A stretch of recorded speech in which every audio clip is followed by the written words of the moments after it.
دن کا آغاز غذائیت سے بھرپور ناشتے کے ساتھ حسینی تلبینہ جو بنا ہوا ہے 100% پیور انگریڈینٹ کے ساتھ، جس میں کسی بھی آرٹیفیشل فلیور کا یوز نہیں کیا گیا ہے، اپنے شہر میں حاصل کرنے کے لیے آج اس نمبر پر رابطہ کریں۔ نحمده ونصلي على رسوله الكريم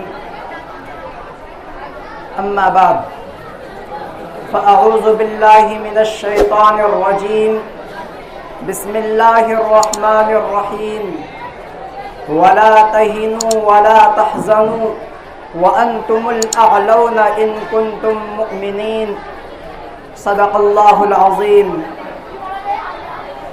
حسن ہی حسن ہے کس سمت اٹھاؤں آنکھیں، حسن ہی حسن ہے کس سمت اٹھاؤں آنکھیں، نور ہی نور ہے تا حد نظر آج کے دن۔ اسٹیج پر تشریف فرما حضرات اساتذہ کرام اور دور دراز سے تشریف لائے ہوئے مہمانان عظام اور ہمارے ملک کے ہندو، مسلم، سکھ، عیسائی اور دیگر ادیان و مذاہب سے تعلق رکھنے والے بھائیوں، آج کے اس 75ویں تاریخی جشن یوم آزادی کے موقع پر میں آپ حضرات کے روبرو یوم آزادی کے عنوان کو لے کر حاضر ہوا ہوں۔ آج پورے ملک کے ہر گوشے اور خطے میں مختلف تنظیموں، مختلف اداروں اور اسکولوں اور کالجوں میں، مدرسوں اور مکتبوں میں، چوک اور چوراہوں میں، سڑکوں اور گلیوں میں ایک معمولی غیر معمولی دھوم دھام سے یوم آزادی کا جشن منایا جا رہا ہے۔ غلام ہندوستان کی داستان اور آزادی کی کہانیاں سنائی جا رہی ہے۔ اس ملک پر اپنی جان کو نچھاور کرنے والے شہیدوں کی قربانیوں کو یاد کیا جا رہا ہے۔ عزیزان محترم، وہ ہندوستان جو اپنے قدرتی حسن و جمال اور مناظر فطرت کی رعنائی اور دل آویزی کے باعث جنت عارضی کہلاتا تھا، وہ ہندوستان جو رام اور گوتم نانک و چشتی کا وطن کہلاتا تھا، وہ ہندوستان جو اپنی مذہبی رواداری، قومی یکجہتی، ہندو، مسلم، سکھ، عیسائی ایکتا اور گنگا جمنی تہذیب کے بدولت شہرۂ آفاق تھا، وہ ہندوستان جس میں مغلوں کی رواداری، مرہٹوں کی خودداری، مسلمانوں کی وفاداری اور ٹھاکروں کی اعلیٰ ظرفی کا ترانے گونجتے تھے۔ آج وہی ہندوستان، آج اور وہی وطن جہاں پر نانک نے وحدت کا گیت گایا تھا، جس چمن میں چشتی نے پیغام حق سنایا تھا، جہاں پر محبت و الفت کے پھول کھلتے تھے اور جہاں عدل و انصاف کی ہوائیں چلتی تھی اور جہاں کے اونچے اونچے پربت اور نیلے نیلے ساگر کو دیکھ کر کسی شاعر نے بڑے ہی خوب انداز میں اس کا منظر کشی کیا تھا کہ اونچے اونچے پربت اس کے نیلے نیلے ساگر، اونچے اونچے پربت اس کے نیلے نیلے ساگر، دھرتی جیسی دودھ بہی ہو دودھ کی کچی گاگر۔ اور شاعر مشرق علامہ اقبال نے اپنے شہرۂ آفاق ترانے میں ہندوستان کو سارے جہاں سے اچھا ہونے کے خطاب سے نوازتے ہوئے کہا تھا، سارے جہاں سے اچھا ہندوستاں ہمارا، سارے جہاں سے اچھا ہندوستاں ہمارا، ہم بلبلیں ہیں اس کی یہ گلستاں ہمارا۔ غربت میں ہو اگر ہم رہتا ہے دل وطن میں، غربت میں ہو اگر ہم رہتا ہے دل وطن میں، ڈھونڈو وہی ہمیں بھی دل ہو جہاں ہمارا۔ پربت وہ سب سے اونچا ہمسایہ آسماں کا، پربت وہ سب سے اونچا ہمسایہ آسماں کا، وہ سنتری ہمارا، وہ پاسباں ہمارا۔ گودی میں کھیلتی ہے جس کی ہزاروں ندیاں، گودی میں کھیلتی ہے جس کی ہزاروں ندیاں، جن گلشن ہے جن کے دم سے رشک جنا ہمارا۔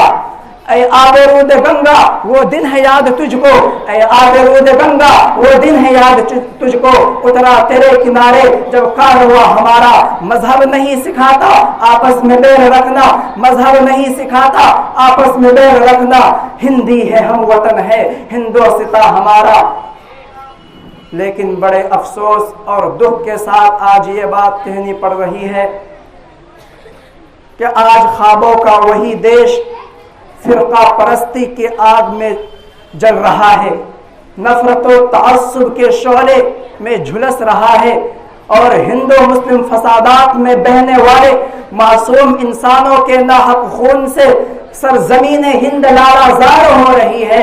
وہی وطن جہاں محبت و الفت کے ترانے گونجتے تھے، آج وہاں بموں کے دھماکے ہو رہے ہیں۔ جہاں پر رام اور گوتم، نانک و چشتی، مہاتما گاندھی، ڈاکٹر راجندر پرساد، سبھاش چندر بوس، مولانا ابوالکلام آزاد، شیخ الہند اور شیخ الاسلام جیسے سپوت جنم لیتے تھے، آج اسی دھرتی پر اوما بھارتی اور مختلف متعصب پرست اور فرقہ پرست جنم لے رہے ہیں۔ میں آپ حضرات کو بتاتا چلوں کہ انگریزوں کے خلاف ہندوستان کی جنگ آزادی تقریباً 200 برسوں تک جاری رہی۔ اس دوران مختلف تحریکوں نے جنم لیا۔ ایک تحریک ختم ہوتی تھی، دوسری تحریک اس کی جگہ لے لیتی تھی۔ یہ سلسلہ سن 1757 سے لے کر 1947 تک جاری رہا۔ آخر کار 15 اگست سن 1947 کی نصف رات کو ہمارا وطن عزیز لیلائے آزادی کی نعمت سے بہراور ہوا۔ یہ نعمت ہمیں یوں ہی حاصل نہیں ہو گئی، اس کے حصول کے لیے ہمارے اکابر و اسلاف نے اپنا لہو بہایا ہے، اور یہ لہو 1-2 دن نہیں، 1-2 سال نہیں، بلکہ 2 صدیوں تک بہاتا رہا۔ سن 1757 میں نواب سراج الدولہ نے اپنے لہو سے حصول آزادی کی جو مشعل روشن کی تھی، وہ مشعل کبھی شیخ الہند کے ہاتھوں میں رہی، وہ مشعل کبھی مولانا قاسم نانوتوی کے ہاتھ میں رہی، وہ مشعل کبھی سید احمد شہید اور شاہ اسماعیل شہید کے ہاتھ میں رہی۔ ان بزرگوں کی قیادت میں ہزاروں اور لاکھوں لوگوں نے اپنی جان کا نذرانہ پیش کیا، پھانسی کے پھندوں کو چوما، اپنے سینوں پر گولیاں کھائی، اور کتنے ہی لوگوں نے زندگی کے ماہ و سال قید و بند کی صعوبتوں میں گزار دیے، جلا وطن ہوئے۔ ہاں اس داستان آزادی کا ہر حرف اور ہر لفظ ہمارے اکابرین و اسلاف کے خون شہادت سے رنگین ہے۔ میرے معزز سامعین کرام اور دیش واسیوں، لیکن آج یہ فرقہ پرست، وطن فروش، ہندو مسلم اتحاد کے دشمن، بھارت کے ایکتا کے مخالف ہم سے اور آپ سے وطن پرستی کا ثبوت مانگتے ہیں، اور ہمیں اور آپ کو غدار وطن کہتے ہیں۔ میں ان فرقہ پرست سے پوچھنا چاہتا ہوں کہ بتاؤ، ہندوستان میں پرچم تحریت بلند کرنے والے کون تھے؟ ہاں بتاؤ، ہندوستان میں انگریزوں سے ٹکرانے والے کون تھے؟ ہندوستانی کو جذبہ آزادی یاد دلانے والے کون تھے؟ ہندوستانیوں کے دلوں میں جذبہ آزادی پیدا کرنے والے کون تھے؟ ہندوستانیوں کو انگریزوں کی غلامی سے نجات دلانے والے کون تھے؟ ہندوستان کو لال قلعہ کی عظمت کس نے دی تھی؟ ہندوستان کو تاج محل جیسی خوبصورت عمارت کس نے دی تھی؟ تم یہ کہنے پر مجبور ہو جاؤ گے کہ یہ سب مسلمانوں ہی کی مرہون منت ہے۔ اور اس سے آگے بڑھ کر میں پوچھنا چاہتا ہوں ان فسادیوں سے کہ تحریک ریشمی رومال کا بانی کون تھا؟ اسیر مالٹا کون تھا؟ سن 1857 میں انقلاب برپا کرنے والا کون تھا؟ الہلال کے ذریعہ انگریزوں کو مار بھگانے والا کون تھا؟ ہاں آج جس مہاتما گاندھی کے دم پر تم اچھل رہے ہو، اس مہاتما گاندھی کو ہندوستان کا سپر اسٹار بنانے والا لیڈر کون تھا؟ کیا تم شیخ الہند مولانا محمود الحسن دیوبندی کو بھول گئے؟ کیا تم شیخ الاسلام مولانا حسین احمد مدنی کو بھول گئے؟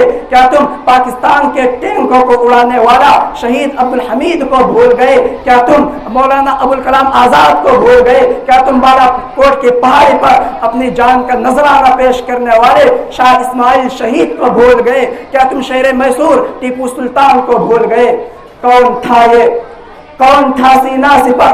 کھائی تھی کس نے گولیاں؟ کون تھا سینا سپر؟ کھائی تھی کس نے گولیاں؟ خون سے کس کے اس دیش میں کھیلی گئی تھی ہولیاں؟ آج تم کل کی ہر ایک تاریخ بھلا بیٹھے ہو، قصہ خانی کی ہر حکایات بھلا بیٹھے ہو۔ اب میں اس شعر کے ساتھ اپنی تقریر کو ختم کرتا ہوں کہ ملے گی منزل مقصود یہ ایمان رکھتے ہیں، ملے گی منزل مقصود یہ ایمان رکھتے ہیں، ہم اپنی رہنمائی کے لیے قرآن رکھتے ہیں، وفاداری وطن سے ہو یہ اسلام کہتا ہے، ہم اپنے دل کے ہر گوشے میں ہندوستان رکھتے ہیں۔ وآخر دعوانا الحمدللہ۔